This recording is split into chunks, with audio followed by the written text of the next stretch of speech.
na região oeste, em Uberlândia, no Santa Mônica, no centro, ó Pai, e até os confins da terra, ó Pai, em nome de Jesus. Amém, amém e amém. Amém. Você pode se assentar em nome de Jesus. Deus é bom, amém, queridos? Queridos, está chegando o encontro, amém? Quantos aqui vão participar do encontro com Deus? Levante a mão. Aleluia, sua vida vai ser impactada, transformada. Sua vida nunca mais será a mesma. Você pode acreditar nisso, amém? É um divisor de águas. Sexta-feira, a partir das 19 horas, lá no Santa Mônica, Avenida Francisco Ribeiro, 1555, estará um ônibus, estaremos ali ônibus, aguardando vocês às 19 horas para o embarque. Então, o embarque não será feito aqui, será feito lá na sede, no Santa Mônica, ok? O retorno será feito aqui. Então, no retorno, um ônibus vai trazer o pessoal da Centro e da Oeste e vai deixá-los aqui. Então, sexta-feira, às 19 horas, em nome de Jesus. Qualquer dúvida que você tiver, você pode procurar o Vinícius. Por favor, Vinícius, fique de pé. Você pode procurar o Vinícius. Qualquer dúvida que você tiver, pode procurá-lo, que ele vai esclarecer para você. Amém, queridos? Glória a Deus. Quero compartilhar algo com você que Deus colocou no meu coração, que nós pudéssemos compartilhar nessa noite. Quando nós olhamos, durante tantos anos que, desde o surgimento da primeira igreja, tantas coisas passaram, tantas coisas aconteceram, e dentre elas, muitas mudanças ocorreram. Sim ou não? Muitas mudanças. Você imagina, há mais de 2000 anos atrás, quantas mudanças? É só nós olharmos para a nossa infância. Lembre da sua infância, como que era? E como que as coisas são hoje? Como que a tecnologia mudou, como a roupa mudou? E por falar em roupa, hoje quando eu fui vestir assim, eu olhei no espelho e falei, meu Deus do céu. Eu não. Quase que eu tirei, não estou desacostumado, né, a vestir o social. Mas eu me lembro que há alguns anos atrás, lá quando nós começamos lá na igreja, 2005, era assim que a gente se vestia praticamente. Todas as vezes que ia ministrar a palavra, a gente colocava um terno. E como as coisas mudaram, né? Como a tecnologia mudou, como as pessoas também tiveram assim, uma percepção com relação à tecnologia, com relação, né, à forma de trabalhar. Há uma empresa onde 10, 20 pessoas faziam um serviço, hoje apenas uma pessoa faz, muitas vezes apertando um simples botão. Tantas coisas mudaram. Mas existe algo que não mudou com o passar do tempo. E uma das coisas que não mudou chama-se o Evangelho. A palavra de Deus, ela não mudou. Ela não foi transformada. E ela não será transformada. A palavra do Senhor diz que céus e terra iriam passar, mas a palavra do Senhor, ela não passa. Não existe, alguém já disse que não existe nada mais atual do que a palavra de Deus. A palavra de Deus é mais atual do que o jornal que vai sair amanhã ou na semana que vem. Eu queria que você pegasse a sua Bíblia ou o seu celular. Você consegue imaginar, há 2000 anos atrás, os discípulos, meu celular ficou ali, com um celular, onde eles poderiam comunicar um com o outro, através de um telefone celular, mandar mensagem um para o outro através de um aplicativo como o WhatsApp. Veja como as mudanças ocorreram. Pegue a sua Bíblia, pegue a sua palavra, levante ela, segure. Diga assim comigo: eu sou o que a Bíblia diz que eu sou. Eu tenho o que a Bíblia diz que eu tenho. Eu posso o que a Bíblia diz que eu posso. Amém, queridos?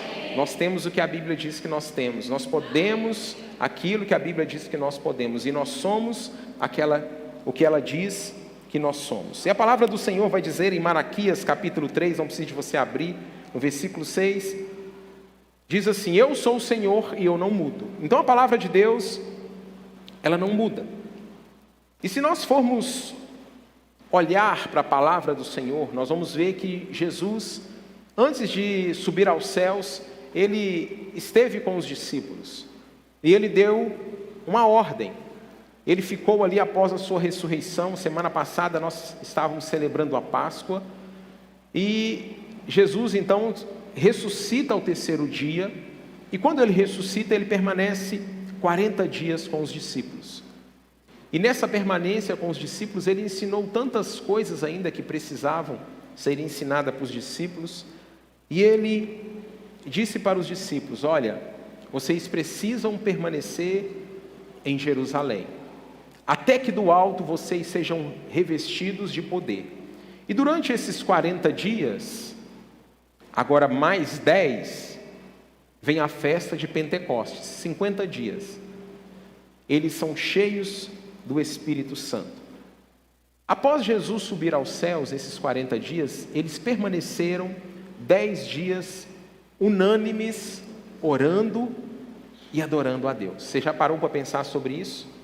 10 dias, você para a sua rotina, você para a sua vida e fica ali naquele local, naquele templo, naquele local que eles estavam reunidos, nas casas. Então saía de um lugar e ia para outro, e ali eles permaneceram por 10 dias. Eu vou ler algumas partes da Bíblia, não precisa de você abrir. Em Atos 2, capítulo do 2 até o 7, diz assim: de repente veio do céu um som como de um vento poderoso, vendaval, e encheu a casa onde estavam assentados. Então surgiu algo semelhante a chamas ou línguas de fogo que pousaram sobre cada um deles. Todos ficaram cheios do Espírito Santo e começaram a falar em outras línguas, conforme o Espírito os habilitava. Naquela época, judeus devotos de todas as nações viviam em Jerusalém. Quando ouviram o som das vozes, vieram correndo e ficaram espantados, pois cada um deles ouvia em seu próprio idioma. Muito admirados, exclamavam: como isso é possível? Estes homens são todos galileus. Um pouquinho mais abaixo, no próprio capítulo 2, no versículo 12 ao 17, diz assim: admirados e perplexos, perguntavam uns aos outros: o que significa isso? Então Pedro deu um passo à frente com os 11 apóstolos e dirigiu-se em alta voz à multidão: ouçam com atenção, todos vocês, povo da Judéia e habitantes de Jerusalém, escutem o que lhes digo. Essas pessoas não estão bêbadas, como alguns de vocês pensam, pois são apenas 9 horas da manhã. Pelo contrário, o que vocês estão vendo foi predito há tempos pelo profeta Joel. Nos últimos dias, disse Deus, derramarei meu espírito sobre todo tipo de pessoa. Seus filhos e suas filhas profetizarão. Os seus jovens terão visões e os velhos terão sonhos. Caminhando um pouco mais, no versículo 37 e 38 diz: as palavras partiram o coração dos que ouviam, e eles perguntaram a Pedro e aos outros apóstolos: irmãos, o que devemos fazer? Pedro respondeu: vocês devem se arrepender para o perdão de seus pecados, e cada um deve ser batizado em nome de Jesus Cristo. Então receberão o poder do Espírito Santo. E no versículo 41 diz: os que acreditavam nas palavras de Pedro foram batizados. E naquele dia houve um acréscimo de cerca de 3.000 pessoas. Essas são evidências de uma igreja que impactou não apenas uma cidade. Ela começa em Jerusalém, mas impacta todo mundo, a ponto dessa igreja nos alcançar. E a palavra que veio ao meu coração para estar trazendo aqui para vocês hoje é justamente sobre isso. Quais eram essas características dessa igreja? Que evidências essa igreja, a igreja mãe, possuía, que fez com que essa igreja impactasse todo mundo? Agora eu quero que você abra comigo a sua Bíblia, lá em Atos capítulo 2, nós vamos ler a partir do versículo de número 42. Atos capítulo 2, se for possível colocar aqui no telão. Atos capítulo 2, nós vamos ler do versículo 42 ao 47. Atos 2, 42. Atos 2, 42. E diz assim: todos se dedicavam de coração ao ensino dos apóstolos, à comunhão, ao partir do pão e à oração. Havia em todos eles um profundo temor. E os apóstolos realizavam muitos sinais e maravilhas. Os que criam se reuniam num só lugar e compartilhavam tudo o que possuíam. Vendiam propriedades e bens e repartiam dinheiro com os necessitados. Adoravam juntos no templo diariamente. Reuniam-se nos lares para comer e partir o pão com grande alegria e generosidade, sempre louvando a Deus e desfrutando a simpatia de todo o povo. E cada dia o Senhor lhes acrescentava aqueles que iam sendo salvos. Essa é a palavra do Senhor. Uma palavra que traz vida, uma palavra que traz uma direção, uma palavra que nos edifica. E nessa passagem de Atos capítulo 2, logo no início, no versículo 42, nós vamos ver que algumas versões vão dizer que e perseveravam. A versão que eu li diz assim: todos se dedicavam de coração. O tema dessa mensagem é dedicar para abalar o mundo. Diga assim: dedicar. O que essa igreja tinha de diferente e que impactou aquela terra, impactou aquela nação e foi expandindo para as outras nações, para as outras cidades, até chegar aos confins da terra, chama-se dedicação. Eles se dedicavam de coração a algumas coisas. Um pastor americano chamado Bill Hybels, ele tem um livro, e nesse livro ele pergunta: qual é a igreja mais importante do mundo? E a igreja mais importante do mundo, ele responde que é a igreja que o Senhor está construindo dentro de nós. A igreja, ela não é o prédio, mas a igreja somos nós, pessoas.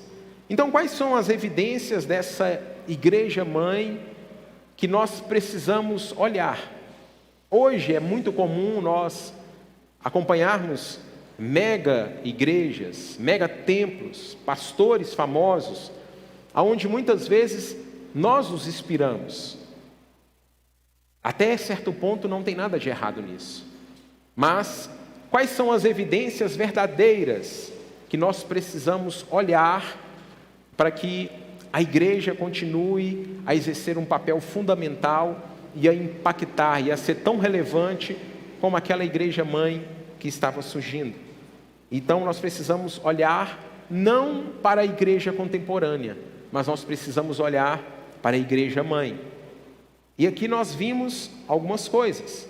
Essa igreja era uma igreja que se reunia no templo e nas casas. Nós reunimos nos templos e nas casas. Amém? Essa igreja, ela tinha um profundo compromisso com a doutrina dos apóstolos e também na celebração. Eles se dedicavam, nós acabamos de ler, eles se dedicavam de coração ao ensino dos apóstolos, à comunhão, ao partir do pão e à oração. Ela era profundamente engajada nas questões sociais, que eles se preocupavam. Então, a parte horizontal de alcançar os outros, eles faziam, porque a palavra do Senhor diz que eles tinham tudo em comum. Eles vendiam as propriedades e se alguém tivesse necessidade, eles compartilhavam. Mas também, da mesma maneira que eles tinham esse envolvimento no social, eles também tinham uma parte vertical, que era a oração. E nós somos uma igreja assim, amém? Nós nos importamos uns com os outros, ajudamos quando alguém passa por alguma dificuldade, mas também precisamos permanecer firme na oração. Eles não apenas evangelizavam, mas também faziam discípulos. Essa igreja, ela tinha comunhão dentro dos muros, era uma igreja que estava ali, vivendo essa comunhão de casa em casa, no templo, mas também era uma igreja que tinha a simpatia dos de fora. Essa igreja também, assim que ela começa a surgir, começa a multiplicar, a ir para outras cidades, ela começa a passar por alguns desequilíbrios. E nós vamos ver nos nossos dias que não é diferente. Nós vamos ver, por exemplo, que igrejas que zelam pela doutrina, mas elas não celebram com entusiasmo. O culto é algo frio, sombrio, é algo, gelado. Parece que as pessoas estão num funeral, não é algo alegre. Então não adianta nós zelarmos pela doutrina, mas não sermos uma igreja que celebra. Existem igrejas também que são ativas nas questões sociais, mas desprezam a oração. Existem aquelas que crescem em número, mas elas estão preocupadas apenas com números. E elas mercadejam a verdade. Elas simplesmente falam aquilo que as pessoas querem ouvir. Elas massageiam o ego das pessoas e não falam aquilo que a palavra do Senhor dirige. Então nós vamos olhar para essa igreja de Jerusalém como um exemplo e como um modelo para nós. Amém, queridos? Amém. Glória a Deus. Então, número 1, era uma igreja, essa igreja que impactou o mundo, era uma igreja que se dedicava de todo o coração. Diga assim: eu vou me dedicar de todo o coração. Essa palavra é chave, esse verbo é chave na nossa vida. Dedicar de todo o coração. Todos, a palavra do Senhor diz que todos se dedicavam de todo o coração. Era apenas algumas pessoas? Não. Todos aqueles que tiveram um encontro com Jesus, todos aqueles que tiveram a sua vida mudada e transformada, todos eles se dedicavam de todo o coração. Então essa palavra-chave, ela muda a nossa percepção quando nós entendemos que todos nós fazemos parte disso. A igreja, como eu já disse, não são pessoas, não são os muros, não são os tijolos, mas igrejas são pessoas, amém? E todos fazem parte. E aí nós olhamos para a palavra, e por mais que a gente saiba o que é dedicar, eu fui procurar no dicionário. O que é que significa dedicar? O dicionário diz que dedicar é se entregar a algo ou alguém. É oferecer-se em sacrifício por algo ou alguém. Dedicar é cultuar algo ou alguém. Dedicar é oferecer tempo. E aí nós precisamos parar e fazer uma reflexão na nossa vida. Será que nós temos dedicado de todo o nosso coração para o nosso Deus? Ou será que nós temos oferecido aquilo que nos sobra? E isso é você que vai responder para o Senhor. Essa igreja que impactou o mundo, e nós precisamos nos espelhar nela, essa igreja, ela se dedicava de todo o coração. Essa igreja que nasceu em Jerusalém, ela nasceu debaixo de uma verdade. Uma igreja cristocêntrica, uma igreja que se dedicava, uma igreja que as pessoas que se achegavam, que estavam se convertendo, essas pessoas tinham uma base, eles tinham o ensino da palavra, então todos queriam aprender dessa palavra, eles se dedicavam e queriam aprender o ensino dos apóstolos. Eles queriam ouvir daqueles que estiveram com Jesus. Então eles dedicavam de todo o coração. Será que nós temos dedicado de todo o nosso coração?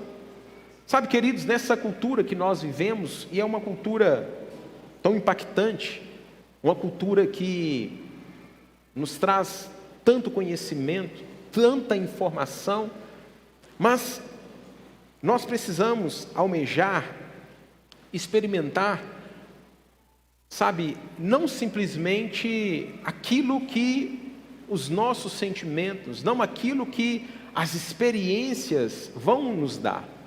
Muitas vezes nessa cultura nossa, nós queremos, sabe, experimentar esse assombro bíblico. Não tem nada de errado nisso, nós experimentarmos, mas nós não queremos nos dedicar à devoção bíblica. Nós olhamos para a palavra e falamos assim: nossa, que igreja poderosa. Eu queria viver isso. Eu queria passar e a minha sombra curar. Eu queria, sabe, orar e acontecer assim como aconteceu nos tempos ali dos apóstolos. Será que Deus mudou? A palavra do Senhor diz que Ele é o Senhor, Malaquias 3:6. Ele não muda. A palavra do Senhor diz que se nós crermos nele, nós faríamos obras maiores. Só que eu creio de todo o meu coração que muitas vezes tem faltado dedicação da nossa parte. Nós temos reservado muitas vezes aquilo que nos sobra para Deus. Então o cerne do nosso tempo, dessa situação, sabe, não é simplesmente o estilo e a estrutura. Não tem nada de errado nós buscarmos um estilo moderno, não tem nada de errado nós pintarmos a parede, não tem nada de errado nós colocarmos um telão, não tem nada de errado nisso. Mas nós precisamos olhar para essa igreja e ver como que ela avançava, como que ela crescia. Era uma igreja que se dedicava com devoção. Eles queriam adorar, eles queriam aprender do Senhor. E ao longo da história nós vamos ver que a igreja ela sofreu com um desvio de algumas verdades. Por exemplo, no século médio, na Idade Média, aliás, nós vamos ver que a Idade Média foi um momento terrível, um momento de escuridão. Muitas atrocidades, muitas heresias aconteceram. Nós estudamos isso em história. Nós podemos olhar, por exemplo, uma ortodoxia sem piedade. Nós podemos ver também um pietismo, e o pietismo é o que é justamente o quê? Uma piedade sem ortodoxia. Nós tínhamos, por exemplo, os Quakers. Os Quakers, eles diziam que o importante era a luz interior que nós tínhamos. Estava mais voltado para o misticismo do que para a palavra de Deus. Nós também experimentamos de um mover liberal, que era a razão acima da revelação. Nós vimos também um movimento neopentecostal que a experiência acima da revelação era o que importava. O que importava era simplesmente nós termos experiências, desvios da palavra. E nós somos uma igreja que buscamos a palavra de Deus, amém? Nós somos uma igreja cristocêntrica, por isso que nós falamos da importância de nós lermos a palavra. A importância de nós termos tempo com a palavra de Deus, de nós dedicarmos tempo lendo a Bíblia, a palavra do Senhor. A palavra do Senhor diz lá em 2 Timóteo capítulo 3, versículo 16 e 17, diz assim: toda a escritura é inspirada por Deus e útil para nos ensinar o que é verdadeiro e para nos fazer perceber o que não está em ordem em nossa vida. Olha só. Toda a escritura é inspirada por Deus e útil para nos ensinar o que é verdadeiro e para nos fazer perceber o que não está em ordem em nossas vidas. Ela nos corrige quando erramos e nos ensina a fazer o que é certo. Deus a usa para preparar e capacitar o seu povo para toda boa obra. Veja, meus irmãos, a necessidade de nós lermos a palavra. Veja a necessidade do que a palavra de Deus fala para nós. É algo revelador.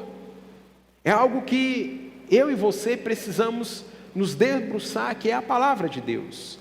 Sabe, eles se dedicavam ao ensino, eles queriam aprender a palavra de Deus. Sabe, e isso, o ensino da palavra de Deus, é um vínculo tão poderoso, é algo tão milagroso, que nenhum outro ensino vai trazer para a minha vida e para a sua vida. Não importa qual a faculdade, qual a pós, qual o mestrado, qual o doutorado, qual o pós-doutorado, PhD que você vai fazer, que vai te trazer um ensino tão poderoso e tão milagroso quanto a palavra de Deus. E às vezes, nós não queremos ler a palavra do Senhor. Nós não queremos dedicar tempo na palavra do Senhor. Então nós precisamos avançar ainda mais. Aí você fala, pastor, mas eu já leio a palavra. Mas será que nós temos dedicado de todo o nosso coração? Se nós quisermos de fato ser uma igreja que avança, que cresce, que impacta a nossa geração, nós precisamos dedicar de todo o nosso coração. E nós somos essa igreja e vamos avançar a cada dia mais. Amém, queridos? Muitos ouvem o que está escrito lá em Hebreus 4,12, que diz assim: a palavra de Deus é viva e poderosa. Ela é mais cortante do que qualquer espada de 2 gumes, penetra alma e espírito, separa junta e medula, e traz luz até os pensamentos e os desejos mais íntimos. Quantos já ouviu essa passagem? A palavra de Deus é viva e poderosa. Só que tem pessoas que ouvem, mas parece que não acreditam. Se nós temos a palavra, nós sabemos que ela é viva e poderosa, por que às vezes nós não lemos? Porque nós não estamos acreditando. Tudo que eu acredito, eu quero para a minha vida. Tudo que é poderoso, tudo que é, que vai trazer divisão, cortante, que separa a alma e espírito, junta e medula, traz luz. Você já tentou andar num local escuro, de densas trevas? Você já tentou? É horrível. Você não enxerga. Você fica preocupado, principalmente se for num ambiente que você não conhece, que você não tem nada na frente. A palavra de Deus traz isso para nós, traz luz. E por que muitas vezes nós não queremos? Mas nós somos uma igreja bíblica, amém? Nós somos uma igreja que anela pela leitura da palavra de Deus. Eu quero gerar isso no seu coração. Eu quero que você saia daqui com esse entendimento, que nós precisamos dedicar de todo o nosso coração, ainda mais, a leitura da palavra de Deus. O que aconteceria, irmãos, na nossa vida, o que aconteceria na sua vida, o que aconteceria na sua casa, se você se dedicasse de todo o coração a uma leitura bíblica? O que aconteceria à sua volta? O que aconteceria no seu trabalho? Nós precisamos levantar uma nova geração apegada à palavra de Deus e menos fanática por pregadores. Nós estamos vivendo um tempo em que as pessoas são fanáticas por pregadores. Não tem nada de errado você ouvir A, B ou C. O erro está quando você só ouve A, B e C, mas você não mergulha na palavra. Por que o povo padece? Porque falta conhecimento. E o conhecimento vem de ouvir a palavra de Deus. Nós precisamos dedicar tempo na palavra de Deus. Se nós não dedicarmos e não aprendermos sobre a palavra de Deus, nós ficamos refém das pessoas. Então, nós precisamos tirar da nossa vida as distrações. Alguém disse que no presente século tem uma evidência poderosa de que naquele grande dia nós estaremos diante do Senhor e Ele vai falar conosco e nós vamos falar para Ele: Deus, eu não tinha tempo. E Ele vai mostrar para você as suas redes sociais. E Ele vai mostrar para você que você tinha muito tempo.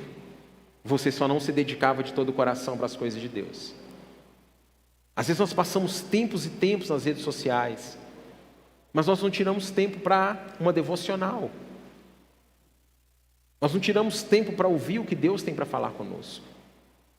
Então é tempo de nós avançarmos, nós melhorarmos ainda mais. Amém, queridos? Amém? E se nós nos dedicarmos ainda mais, nós vamos viver tudo aquilo que aquela igreja viveu. Nós vamos experimentar coisas que os nossos olhos nunca viram. Nós vamos experimentar, e ver e ouvir coisas que os nossos ouvidos jamais ouviram. Mas para isso, todos nós precisamos dedicar de todo o nosso coração. Olha só o que diz a palavra do Senhor em Apocalipse, capítulo 1, no versículo de número 3. Diz assim: feliz é aquele que lê as palavras dessa profecia. Feliz é aquele que lê as palavras dessa profecia. E felizes são aqueles que ouvem sua mensagem e obedecem o que ela diz, pois o tempo está próximo. Palavra do Senhor que está dizendo para mim e para você que as pessoas que leem a palavra de Deus são pessoas felizes, são pessoas que não serão enganadas. E por que nós não lemos? Essa palavra está dizendo para mim e para você como nós somos abençoados quando nós lemos a palavra de Deus. Felizes são aqueles que ouvem a mensagem e obedecem. Então era uma igreja que eles se dedicavam na palavra. Eles passavam tempo ali ouvindo o que os apóstolos tinham para ensinar, na doutrina dos apóstolos. Então é tempo de nós avançarmos. É tempo de nós debruçarmos sobre a palavra de Deus. Amém, queridos? Se você não tem um estudo bíblico, se você não faz a sua devocional, comece a fazer. Se você não tem o hábito da leitura diária, comece a ler. Você não precisa simplesmente do pastor intitular aqui, vamos ler a Bíblia num ano. Nós fizemos isso ano passado. E mesmo assim muitos não leram. É algo que você precisa buscar. É pessoal. Amém? Eles também se dedicavam na oração. Diga assim: eu preciso orar. A igreja de Jerusalém, eles não apenas possuíam uma boa teologia sobre a oração, mas eles oravam. Não adianta termos palavras bonitas sobre a oração, mas e não orarmos. Não adianta nós sabermos o efeito que a oração tem, o poder que a oração tem, o benefício que a oração traz e não orarmos. Era uma igreja que se dedicava de todo o coração na palavra e também na oração.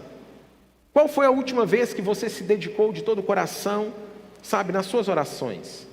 Ou você só ora de vez em quando? Ou você só ora quando está vendo a avó pela greta? Alguém está enfermo, alguém está passando pelo vale da sombra da morte? Você ficou desempregado? Não foi para isso. Os primeiros cristãos, eles sabiam que eles não podiam prevalecer sem oração. Eles sabiam que a perseguição estava em cima deles, e eles sabiam que se eles parassem de orar, eles morreriam. Não apenas morte física, mas a igreja se extinguiria. Você quer ver a importância da oração? Atos 1,14. Todos unânimes perseverando em oração. Atos 3,1. Os líderes da igreja, eles oravam, eles estavam orando às 3 horas da tarde. Atos 4,31, a igreja sobre uma perseguição ora, então o lugar ali onde eles estão treme, o Espírito Santo desce. Atos 6,4, a liderança entende ali da igreja que a sua maior prioridade era orar. Atos 9,11, primeiro sinal que Ananias teve que Paulo havia se convertido, era que Paulo estava orando. Você quer ver se uma pessoa converteu? É se ela ora. Primeira evidência que Deus direcionou e falou: Ananias, quando você chegar, esse homem, ele vai estar orando. Então, são evidências que apontam para mim e para você. Se nós de fato somos de Jesus, nós entregamos e estamos nos dedicando para Ele, de todo o nosso coração, e nós não temos uma religião, que religião não salva, mas o que salva é o Senhor, é o estilo de vida que nós temos. Religião, sabe, o cristianismo não é uma religião, o cristianismo é um estilo de vida. E essa igreja então orava. Atos 9,11, Atos 12,5, Pedro está preso, e o que a igreja estava fazendo? Orando, e de repente, ele é liberto da cadeia. Atos 13, a igreja em Antioquia ora, e Deus abre as portas para as missões mundiais, começa a ser enviado. Atos 16:25, Paulo e Silas oram e Deus abre as portas para o evangelho na Europa. Atos 20, 36. Paulo ora com os presbíteros da igreja de Éfeso, sabe aonde? Na praia. Quantos aqui gostam de praia? Praia é bom, irmãos. Mas nós precisamos entender que em todos os lugares que o Senhor nos levar, nós precisamos estar atentos às situações. Eles estavam orando na praia. Eu me lembro que uma vez eu estava conversando com uma pessoa e ele foi participar de um velório. E quando ele chegou ali naquele velório, os familiares viraram para ele e pediram para que ele fizesse uma oração e levasse uma palavra ali. Era um líder de célula. E ele ficou assim com as pernas trêmulas, mas ele orou. Sabe por quê? Porque ele não estava confiando nele mesmo, em si próprio, mas ele confia no Deus que ele serve. Então nós precisamos orar. As pessoas vão te pedir oração quando elas verem que você de fato é uma pessoa de oração. Atos 28, Paulo ora pelos enfermos na ilha de Malta e os cura. Vejam a importância, irmãos, da oração. Nós somos uma igreja de oração, amém? A IBA é uma igreja de oração. Nós falamos sobre a importância de oração, nós oramos na célula, nós temos as vigílias de oração aqui. Essa igreja também, que se dedicava de todo o coração, era uma igreja que neles havia um temor. A palavra vai dizer no versículo 43 que cada alma havia temor. Hoje, o que aconteceu? As pessoas estão acostumadas com o sacro, com o sagrado. Só que perdeu o temor de Deus, perdeu a reverência para com o Senhor. Ele continua sendo Deus, Ele continua sendo o nosso Senhor. Então nós não podemos ter a reverência. Você pode ter intimidade e deve ter intimidade com Ele, mas a reverência para com o Senhor nós não podemos perder. Essa igreja tinha reverência, em cada alma havia temor. Sabe, quem conhece a santidade de Deus, ele não brinca com as coisas de Deus. Quem conhece quem é o Senhor, ele não mente para o Senhor. É só nós lembrarmos daquele casal, Ananias e Safira, que vende a propriedade e mente para o Espírito. A palavra do Senhor diz que eles mentem para o Espírito, e nós sabemos o que acontece. Então era uma igreja que tinha temor. Era uma igreja também que havia presença de uma intervenção extraordinária de Deus. As coisas aconteciam de maneira assim, miraculosas, milagrosas. É só nós olharmos para a palavra, as pessoas eram curadas, sabe, paralíticos eram curados, sabe, onde a igreja estava, as pessoas oravam, tudo tremia, sinais, prodígios eram feitos. Filipe, por exemplo, em Atos capítulo 8, versículo 6, ele realiza sinais em Samaria. Em Atos capítulo 9, nós vamos ver, por exemplo, a conversão de Paulo.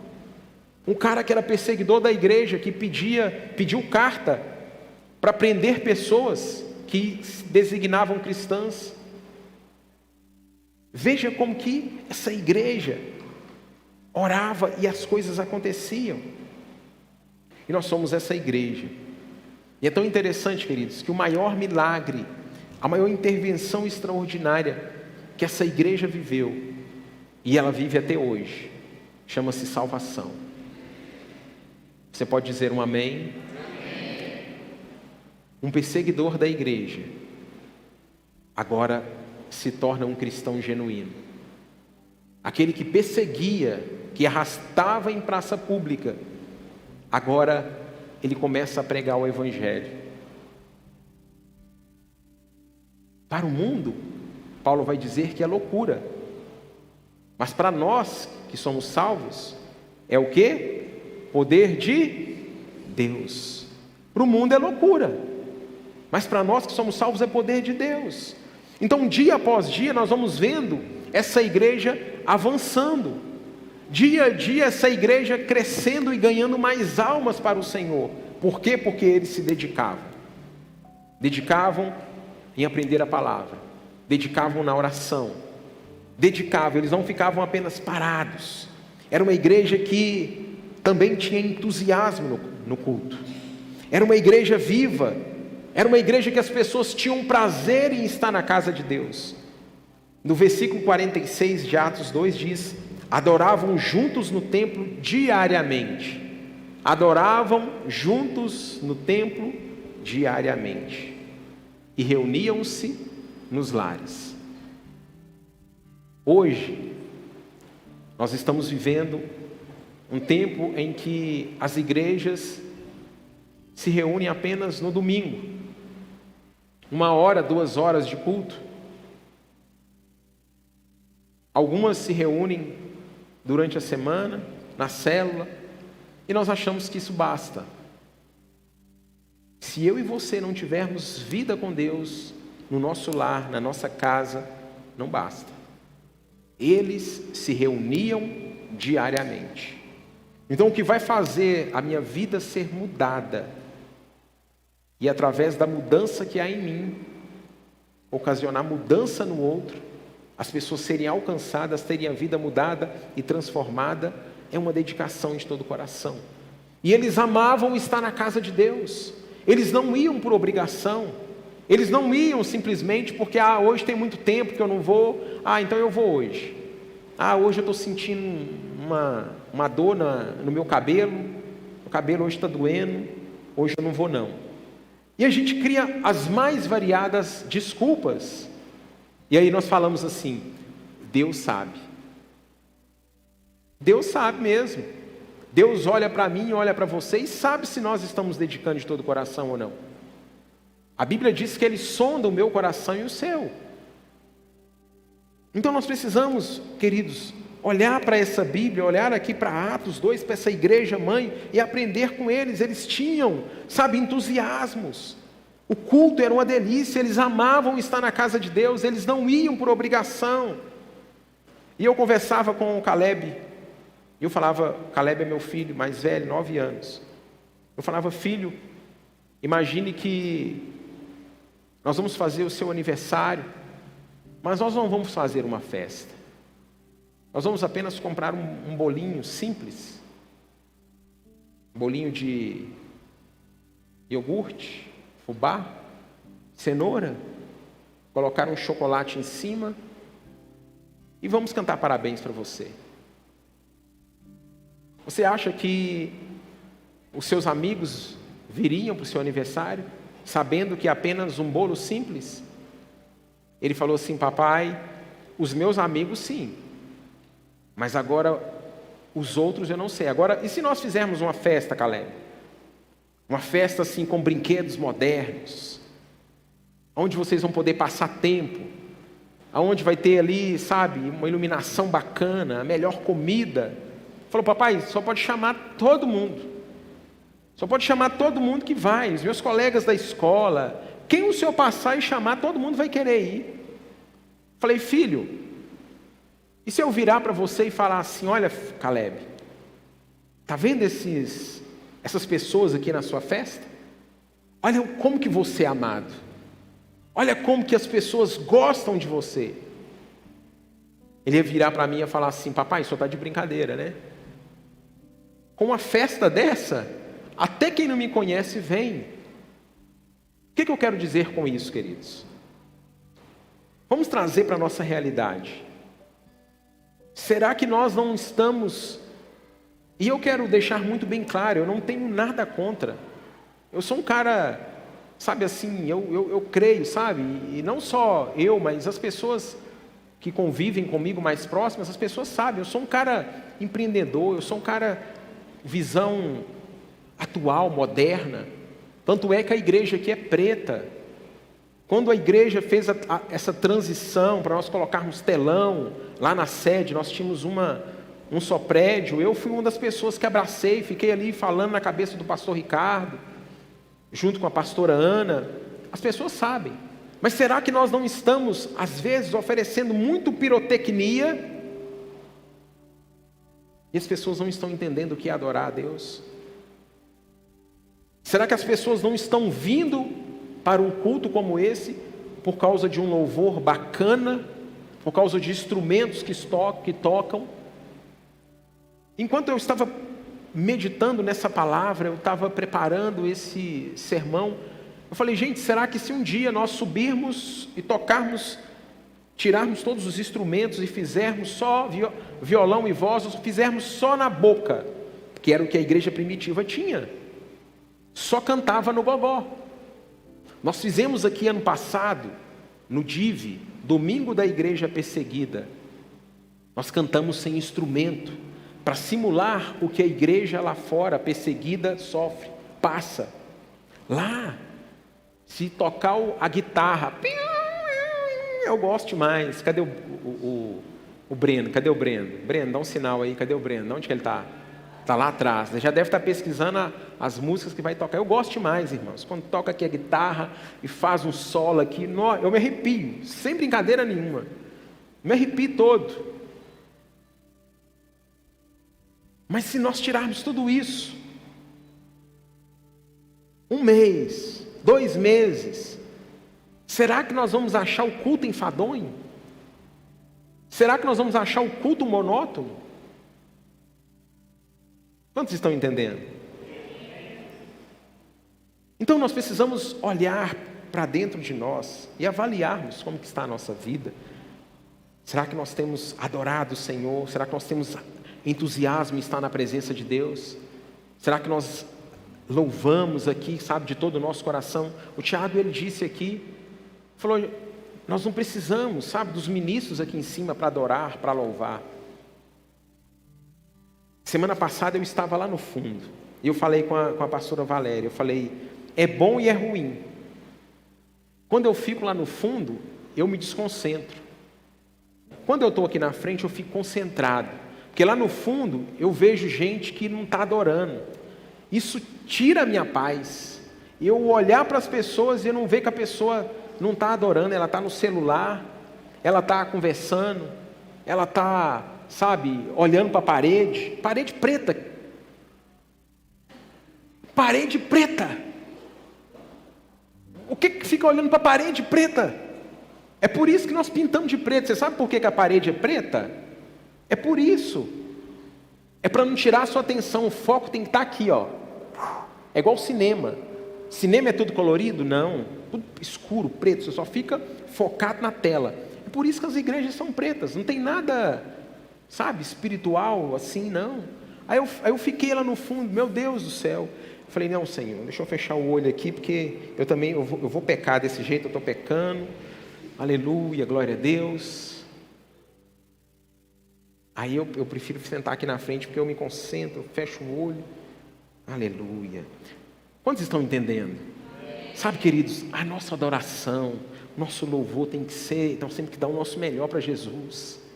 Sabe, quando você sai da sua casa, sabe, não fica perdendo tempo com o celular, com rede social aí não. A gente já perde tanto tempo, você já passa tanto tempo na rede social na sua casa. Sabe, agora adora. Você veio para adorar, adora, se lança na presença do Senhor. Sabe, fecha os seus olhos, chora na presença. Qual foi a última vez que você derramou uma lágrima adorando a Deus? Pastor, o homem não chora. Amém, queridos? Então essa igreja era uma igreja que tinha alegria. Eles celebravam, eles sabiam que aquilo que eles tinham era uma grande festa. Até coloquei lá no grupo da liderança. Era uma igreja que eles tinham alegria em estar em comunhão, em oração, cantar no louvor. No versículo 47 diz, sempre louvando a Deus. Uma igreja alegre canta. Amém? Você já ouviu a frase assim, que a alegria contagia? Você já ouviu essa frase? E é verdade. Crente não pode ser carrancudo. Crente não pode ser aquela pessoa que está sempre de farol baixo. Está sempre triste. Não. Nós somos um povo feliz e alegre. Amém? Por que nós somos felizes? Nós vamos falar daqui a pouquinho. Porque a nossa alegria não está na circunstância. Essa igreja que impactou o mundo, eles tinham uma alegria ultra circunstancial. Não é na circunstância, então eles cantavam alegre. Agora, os muçulmanos, que são mais de 1 bilhão no mundo, eles não cantam. Você sabia disso? Eles não celebram. Aí a gente vê os radicais ainda dentro dessas linhas, né? Homem-bomba, faz isso, faz aquilo outro. Acha que se morrer, colocar uma bomba no corpo, vai ter lá não sei quantas virgens esperando eles. Eles não têm prazer em estar na casa de Deus, de louvar e de adorar.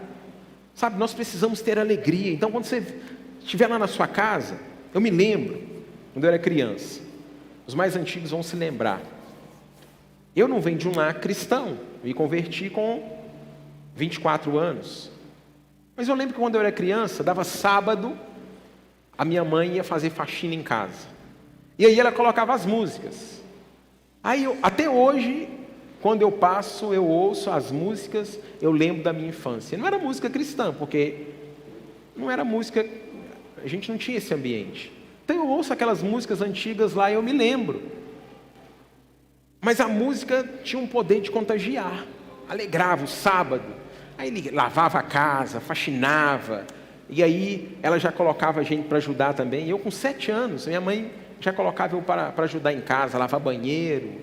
E a gente fazia de tudo. Sábado era um sábado diferente, alegre. O povo do mundo, gente, olha para você. Quando você era do mundo, você passava a madrugada na farra e na gandaia. Quantas vezes eu ia trabalhar, às vezes 6 horas da manhã, eu chegava em casa às 5 horas da manhã, bêbado, para ir trabalhar 6 horas. E ia.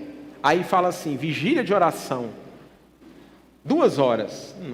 Amanhã eu preciso trabalhar. Trabalha 7 horas da manhã, e é só até às 10. Quando era do mundo, ia para Camaru, ia para Coliseu, no outro dia ia trabalhar, ia para boate, e não estava nem aí, irmãos. É ou não é? Agora a gente precisa, então, isso aqui é a palavra de Deus, é por isso que a gente precisa olhar aqui a palavra e falar assim, não, peraí, quando eu estava lá, eu me dedicava mais lá ou mais aqui? Eles se dedicavam de todo o coração. Então é só você parar, peraí, aonde você dedica mais? Quando você era de lá ou quando você veio para cá agora, que você se diz de Jesus? Então nós precisamos nos dedicar de todo o coração, e ali eles se alegravam. A alegria contagiava aquele povo todo fervoroso, o povo saía dali restaurado, sabe, cheio da presença do Senhor, sabe, o louvor, sabe, meus irmãos, toca o coração de Deus. Então quando você sair da sua casa, lá na sua casa, entra para o secreto, coloca uma música lá, sabe, ajoelha na beirada da sua cama lá, sozinho, sabe, faz isso. Você vai ter umas experiências maravilhosas. Pastor, estou fazendo, maravilha, persevera, não para o que você está fazendo. E como eu disse, essa igreja também era uma igreja ultra circunstancial, partia o pão com grande alegria e generosidade, estava sendo perseguido, as pessoas estavam sendo açoitadas, apanhando, mártire, quem se declarava cristão estava sendo morto, mas o que eles faziam? Partiam o pão com alegria e generosidade. Eles não partiam pão com tristeza, não. Nossa, coitadinho de nós, esse negócio de Jesus aqui, nós estamos sendo perseguidos. Eles não ficavam tristes. Hoje, nós não temos perseguição no Brasil. E o que a gente tem feito? Era uma igreja que transbordava, sabe? Mesmo com perseguição, mesmo os apóstolos sendo açoitados, eles estavam felizes. Atos 5, 40 a 42, os apóstolos foram açoitados no Sinédrio. Olha só o que a palavra do Senhor: retiraram-se regozijando por terem sido considerados dignos de sofrer tamanha afronta pelo nome de Jesus. Vejam por que eles se alegravam. Quantos estão entendendo? Se alegravam porque se acharam dignos de sofrer por causa do nome de Jesus. Hoje muitas vezes a gente se alegra porque, deixa para lá, né?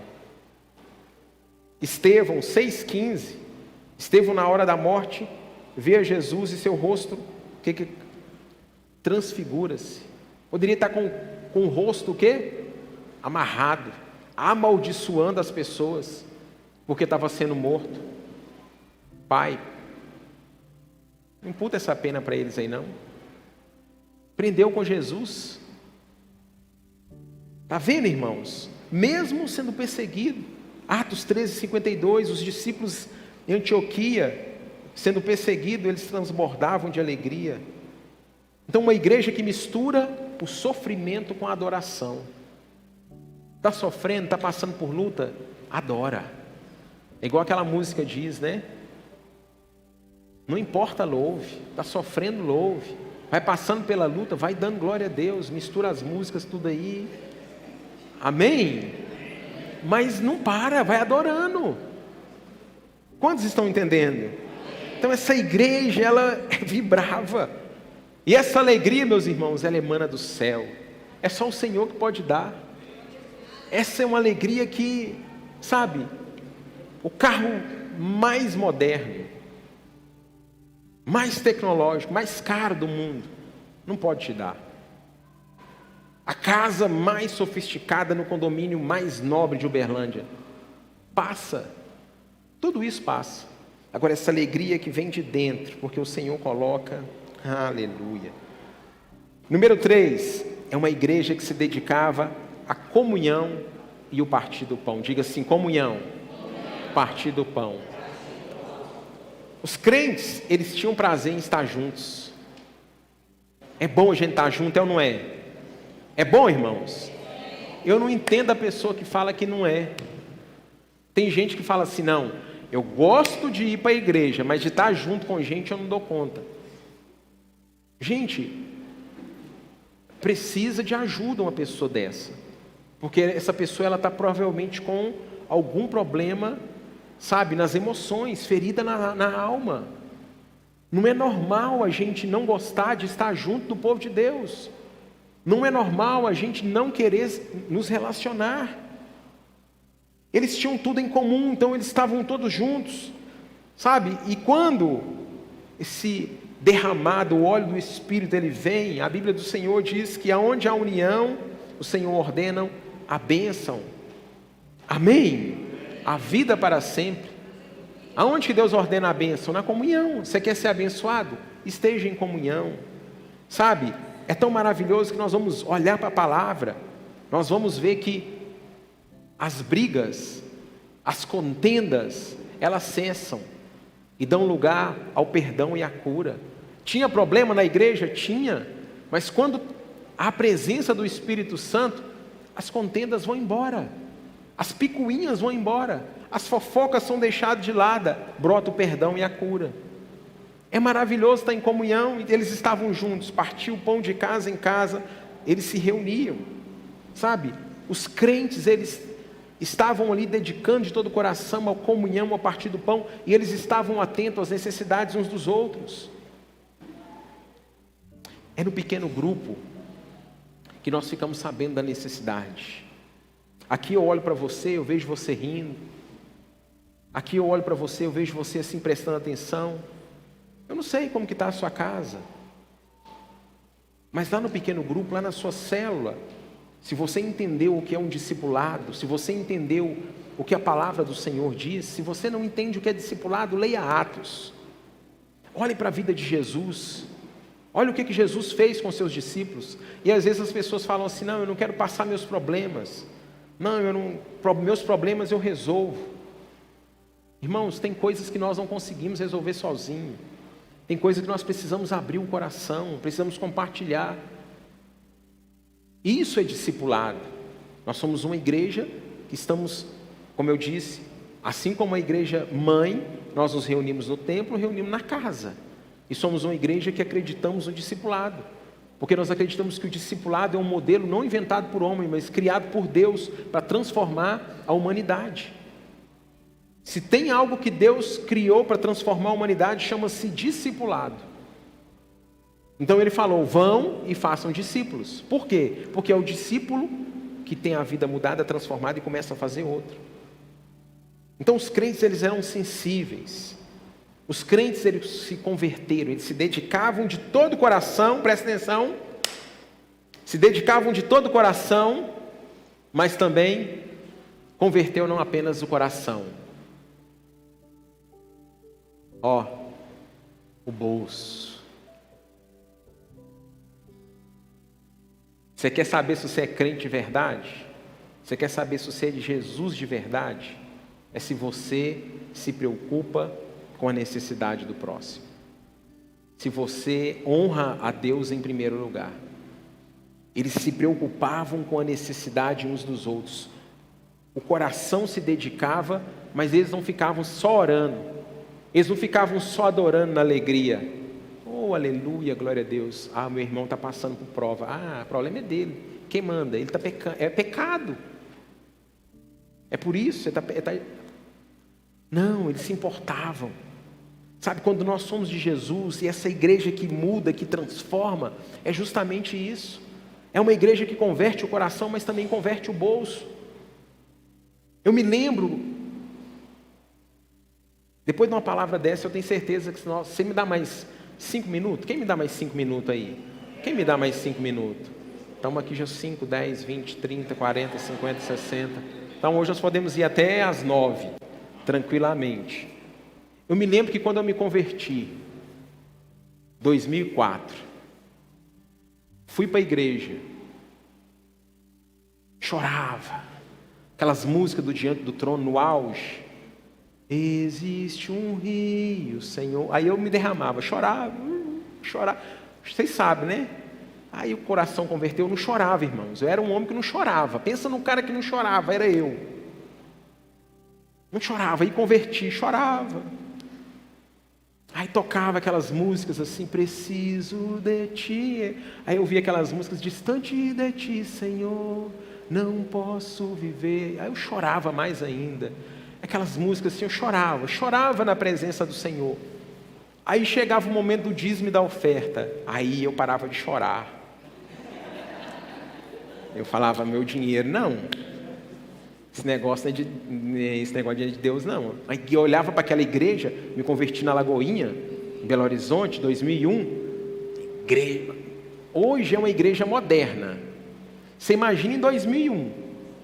Eu falava, não preciso do meu dinheiro, não. Uma igreja bonita desse jeito, uma banda dessa, isso aí tem dinheiro demais. Meu dinheiro não precisa, não. Eu preciso do meu dinheiro. Eu estou apertado, eu pago carro financiado, minha namorada mora lá em Uberlândia, todo mês eu preciso ir em Uberlândia, Deus sabe. Era o que eu falava, irmãos. Só que o dia que eu entendi o que era uma conversão genuína, o dia que eu entendi que eu fazia, não era para o prédio, não era para o pastor, que o abençoado era eu, o dia que aí eu já falei isso aqui, eu olhava para a Valéria, meu Deus, eu não tinha casado com ela ainda, a gente namorava e todo lugar que ela ia, sabe, era um aniversário, não tinha nem festa, ela dava presente, comprava uma lembrancinha, falava, gente, essa mulher é doida, não é possível, para dar presente tem que ser numa festa, a pessoa te convidou, você vai lá, vai comer, vai encher a barriga, né? Eu pensava assim, aí a gente dá presente, mas não tem nada, ela compra presente, ela dá um brinco, ela dá isso, eu falava, essa mulher é doida. Será que eu vou casar com essa mulher mesmo? Não vou casar com ela não, ela vai acabar com o meu dinheiro todo. Aí, irmãos, o dia que eu entendi isso, que mais bem-aventurado é dar do que receber, o dia que eu entendi que a generosidade enriquece, Provérbios capítulo 11, minha vida mudou, minha vida foi transformada. E aí, como eu ministrei quinta-feira, aí a gente passa a ter, sabe o quê? Autoridade para orar. E aí a gente consegue colocar na presença do Senhor e falar, Deus, aqui estão as minhas necessidades e as minhas prioridades. A tua palavra diz que se eu for fiel, o Senhor abre as janelas do céu. Que se eu for fiel, o Senhor repreende o migrador e o devorador. Que se eu for fiel, se eu for generoso, a sua palavra me garante que o Senhor vai fazer com que eu prospere. A tua palavra diz que se eu semeio, eu vou colher. Aí você tem autoridade para orar e para reivindicar isso no céu. As bênçãos no mundo celeste, elas já estão estabelecidas, designadas por Deus para mim e para você. Só que nós não moramos no mundo celeste. Tem alguém que mora no mundo celeste aqui? Não, nós moramos aqui na terra, é terrestre. Só que nós precisamos trazer a existência do céu para cá. E como que nós fazemos isso? Orando. Era o que a igreja de Atos fazia. Eles oravam, trazia aquilo que já estava liberado no céu para a terra. e com autoridade. Agora, se eu não tenho autoridade, se eu não tenho fidelidade, como é que eu quero reivindicar? Se eu não sou fiel naquilo que Deus tem me dado, como é que eu quero reivindicar? Essa era uma igreja que impactava, que se importava.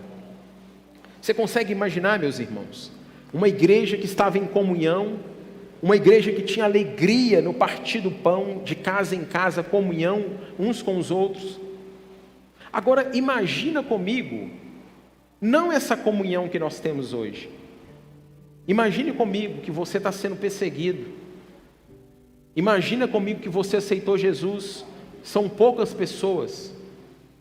E você e mais essas poucas pessoas que se converteram e tiveram a vida mudada, transformada, da mesma maneira que essas poucas pessoas, se reúnem nas casas, porque não podem, muitas vezes, gritar e falar porque vai ser perseguido. E aí quando você se reúne com essas pessoas, como é que você não vai estar feliz e não vai estar alegre? Querendo comunhão. Quando você encontra alguém que tem a mesma fé que a sua. É por isso que eles tinham comunhão e alegria. Então, quando nós identificamos pessoas que têm a mesma crença que a nossa, era isso que eles faziam, eles ficavam alegres, eles ficavam felizes. Eles faziam desse momento do partir do pão, assim como Jesus orientava. A ceia, eles se lembravam daquilo que Jesus fez por eles. Então, o partir do pão ali não era simplesmente uma comida, era algo espiritual. Sabe, a ceia, sabe, ela tem a ver não apenas em nós sermos íntimos de Cristo. O partir do pão não tem a ver apenas em sermos íntimos com o Senhor Jesus, mas tem a ver também em sermos íntimos uns dos outros. Amém, queridos? E para nós finalizarmos, essa igreja foi uma igreja que produziu impacto na sociedade. E nós somos essa igreja do século 21, amém? Nós somos essa igreja que 24 de abril de 2022, nós somos chamados para ser essa igreja que se dedica de todo o coração às coisas de Deus. Uma igreja que não vai ficar olhando simplesmente, sabe, apenas para o seu umbigo, mas uma igreja que vai impactar a sociedade. Sabe por quê? Porque eles tinham um estilo de vida, eles contagiavam, tinham a simpatia de todas as pessoas, eles tinham comunhão dentro, mas tinham a simpatia das pessoas em volta. E assim tem que ser a minha vida e a sua. As pessoas têm que olhar para a gente e nos achar simpático, sabe? Era uma igreja comprometida com a verdade, não era uma igreja legalista, era uma igreja santa, era uma igreja que estava, sabe, debaixo da graça de Deus, santa, mas não era uma igreja farisaica. Era uma igreja piedosa, mas não era uma igreja assim que ficava buscando assim os santões, sabe? Quem era o mais espiritual, quem era o mais santo, não. Era uma igreja que os crentes eram alegres, festivos, íntegros. Era uma igreja que eles contagiavam as pessoas. A minha vida e a sua vida tem que contagiar, tem que, sabe, as pessoas têm que olhar para mim, para você, tem que falar, o que esse cara tem, o que essa mulher tem, meu Deus, eu quero ser igual, eu quero servir esse Deus que essa pessoa serve. Nossa, mas tadinha dela, olha, ela está passando por luta, por provação, mas ela está feliz. Quantos aqui viram o testemunho da pastora Ludmila Feber? Quantos aqui conhecem? Gente, foi recolhida, foi para os braços do pai recentemente, com câncer. Se uma pessoa daquela, ela não entende quem ela é em Cristo, o que ela faz? É o que muitos que não entendem, que tem uma religião e não tem Cristo, o que elas fazem? Deus não me ama. Por que Deus permite isso comigo? Por que Deus, logo eu, Senhor, por que eu? Gente, vamos olhar para a Bíblia. O que os discípulos sofreram? Você não é melhor que os discípulos de Jesus, não. Tem alguém aqui que é melhor que Jesus? O que Jesus passou? Mas nós precisamos ter bom ânimo, que Jesus falou, olha, no mundo vocês vão ter aflição, mas tem o quê? Bom ânimo. Diga assim, tenha bom ânimo. Então, queridos, Essa era a qualidade dessa igreja, contagiava as pessoas. Então o meu estilo de vida, o seu estilo de vida tem que impactar a sociedade. Nós temos que ser os melhores maridos. Cadê os homens aí? Os homens casados, levanta a mão assim, ó, levanta. Não, peraí. Aê! Levanta a mão. Mas não... tem algum dinossauro Rex aqui? Fala assim, levanta a mão. Tem gente que faz assim, ó. Levanta as mãos, homens aí de Deus, casados. Aleluia. Você tem que ser o melhor marido. A sua esposa tem que... Só que as irmãs também têm que vigiar, viu, irmãs? Tem que elogiar o marido e tudo, mas não... cuidado para quem que você elogia. Porque tem as piriguetes aí, como é que chama hoje em dia? Tem uns nomes aí que eles falam que eu nem sei, né? Meu marido é o melhor marido do mundo. As mulheres, cadê as irmãs casadas? Melhor esposa. Fala, o marido olha e fala assim, gente, olha para minha esposa, eu falo, meu Deus do céu, Deus é bom demais comigo. Eu peço a Deus todo dia, falo, Senhor, a minha oração é, não deixe a Valéria ficar viúva e nem eu. Eu não quero ficar viúvo, não quero. Bem velhinho, juntinho. Por quê? Gente, a Valéria, ela é santa demais, vocês não têm ideia, tanto que eu sou chato. Ela para me suportar, eu falo assim, meu Deus do céu, meu bem, te amo demais, obrigado por você me aturar, você, ó, meu Deus do céu. Então, irmãos, seja o melhor marido, seja a melhor esposa, seja o melhor filho, seja o melhor funcionário lá na sua empresa, seja o melhor patrão, seja o melhor irmão, seja o melhor amigo. Quantos estão entendendo? Isso contagia as pessoas. Você vai tocar para Jesus, seja o melhor músico. Entendeu, irmãos? Seja o melhor para Jesus. Você está lá na sua empresa, faz com excelência. Seja o melhor pedreiro, seja o melhor pintor, o melhor eletricista, seja o melhor garçom, o melhor advogado, o melhor tudo, qualquer coisa. Seja o melhor. A pessoa vai falar assim, nossa. Tem um médico aqui em Uberlândia que muitas vezes não. Quando as crianças nascem, ele é cristão. Quando as crianças nascem, o pai pode ser cristão ou não. Ele pega a criança e ele consagra. Sai da barriga, chorando, ele pega e levanta. Esse menino, essa menina nasceu para vencer. É um vencedor, é um separado do Senhor, é separado para Deus. Gente, isso marca. Então, o que você for fazer, seja o melhor, mas não para a sua glória. Tem uma frase que as pessoas estão utilizando aí, tem que ter cuidado, né? Que a gente fala. As pessoas falam assim, seja a sua melhor versão, dê o melhor de si, sabe? Uau, coach, né? Uau. Não tem nada contra, eu gosto. Fiz curso, eu gosto. Mas a sua melhor versão não vale nada. A minha melhor versão não vale nada. Nós temos que ser a melhor versão, sabe de quê? De Jesus. É Ele que tem que estar dentro de nós. As pessoas têm que olhar para mim, para você e ver Jesus. Amém? Essa é uma igreja que impacta. Essa é uma igreja que faz a diferença. Essa é uma igreja que cresce. E olha para você ver o que aconteceu com essa igreja tão relevante. Por causa de tudo isso, sabe o que acontece? Era uma igreja que crescia. Dia após dia, um crescimento extraordinário. Por quê? Por causa da qualidade. Simpatia de todos. Era uma igreja que crescia. Olha só. A igreja vai falar que ela crescia em números, diariamente, as vidas iam sendo acrescentadas, uma adição, então a igreja crescia por adição. Vamos só ver o crescimento dessa igreja? Atos 1,15, 120 membros. Atos 2,41, quando Pedro prega, 3.000 membros. Atos 4,4, mais 5.000 membros. Atos 5,14, parou de contar. Agora não são mais 5.000 membros, agora é multidão.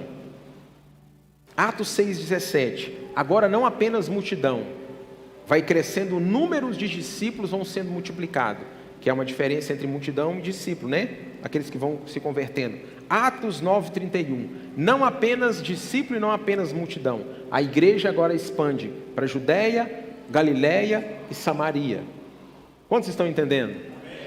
Atos 16,5. As igrejas são estabelecidas e são enviadas para até os confins da terra.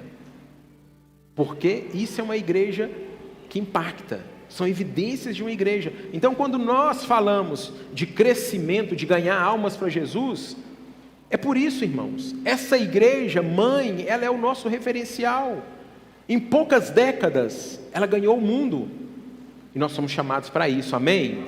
Nós estamos numa igreja, você foi inserido numa igreja Batista do Amor, que nós temos essa visão, sabe, da igreja mãe, aonde as coisas nasceram, sabe? Então nós não podemos viver, sabe, naquele disparate, né? Um extremo e nem outro. Tem gente que vive num extremo e no outro, nós não podemos. Então o crescimento, ele acontece naturalmente. O crescimento não vai ser casual. Por quê? Porque é uma igreja que ora, é uma igreja que trabalha, é uma igreja que tem envolvimento, é uma igreja que tem suor, é uma igreja que tem lágrimas, é uma igreja que tem dedicação de cada membro. E você foi chamado para isso, amém? Eu quero te convidar a ficar de pé em nome de Jesus. Em nome de Jesus.